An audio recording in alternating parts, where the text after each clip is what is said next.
Hello, আমি মুন্নি। আমার একটা নতুন ভিডিওতে তোমাদের সবাইকে স্বাগতম।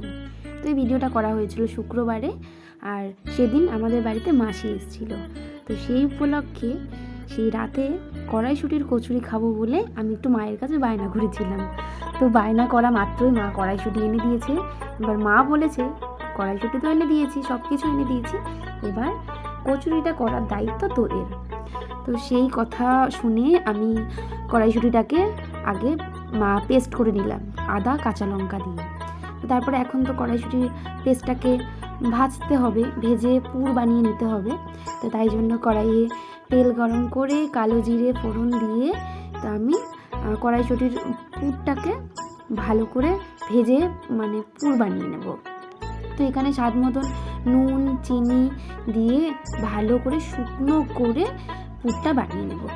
তো হয়ে গেছে আমার পুর বানানো। এবার তো কড়াইশুঁটি দিয়ে যে কচুরিটা দিয়ে যে তরকারিটা খাবো, সেই তরকারিটা বানাতে হবে। সেই তরকারির জন্য আমি কড়াই গরম করে এখানে কালো জিরে কাঁচা লঙ্কা আর কসুরি মেথি দিয়ে দিয়েছি, তার মধ্যে আলুগুলো দিয়ে দিয়েছি। এবার একটু আলুগুলো ভাজাভাজি করে লবণ হলুদ দিয়ে দেওয়ার পরে টমেটো দিয়ে জল দিয়ে দিয়েছি। এবার এটা ফুটতে থাকুক। এবার কচুরিটা বেলতে হবে।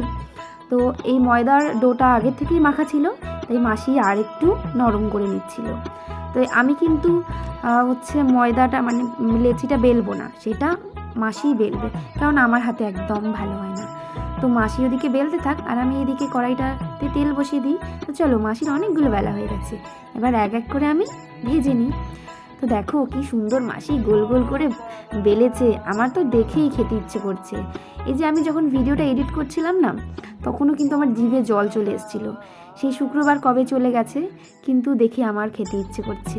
আবার মনে হচ্ছে আরেকদিন করবো। তাই মাকে বলছিলাম যে মা, শীতটা তো তাড়াতাড়ি চলে যাবে, তো শীতটা চলে গেলে না আর কড়াইশুঁটির কচুরি খেতে ইচ্ছে করে না, যেই সিজনে যেই খাবার। তো হয়ে গেছে কয়েকটা কচুরি ভাজা। এবার মাসি আর আমার মেয়ে তাড়াতাড়ি খেয়ে নেবে, কেননা মাসির অনেক ওষুধ আছে। তো গরম গরম নলেন গুড়ের রসগোল্লা আর আলুর তরকারি দিয়ে কড়াইশুঁটির কচুরি। এবার সবার খাওয়ার শেষে আমিও খেয়ে নিলাম। চলো, ভিডিওটা এই পর্যন্তই, টাটা।